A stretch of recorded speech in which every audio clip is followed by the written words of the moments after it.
Hi Anusri welcome back to my channel. Welcome back to the mini vlog. So ఒక Tuesday మా college ఎదురున్న మంచి టెంపుల్‌కైతే వెళ్ళేసి తర్వాత కాలేజ్‌కెళ్ళి ప్రాజెక్ట్ వర్క్ చూసుకొని అండ్ ఈవినింగ్ స్టార్ట్ చేశామనమాట. ఫుడ్ కూడా ఒక్కొక్కసారి బాగా ఎక్కువ తినబుద్ధి అయితే ఒక్కొక్కసారి అసలు ఏమీ తినబుద్ధి అవ్వదు కదా!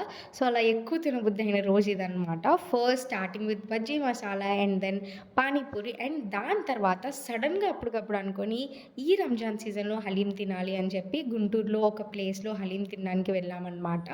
సో ఈ ప్లేస్ కాల్డ్ మటన్ హలీం. ఇక్కడ హలీం కూడా బావుంది. It's like okay. సో మీరు ఈ ఇయర్ ఈ సీజన్‌కి హలీం తిన్నారా లేదా అనేది do let me in the comment section. So ఈ ప్లేస్ మేము వెళ్ళిన దగ్గరైతే సెటప్ ఇదంతా బావుంది. ఇదంతా టెంపరరీగా సీజన్‌కి తగ్గట్టు భలే అరేంజ్ చేసేస్తారు కదా అని అనిపిస్తది. మటన్ హలీంతో స్టార్ట్ చేసి చికెన్ బిర్యానీ తిన్నామనమాట. స్టార్టర్స్ ఏం చెప్పలేదు. బికాజ్ స్టార్టర్స్ చాలా ఎక్కువ ప్రైస్ ఉన్నాయనిపించింది.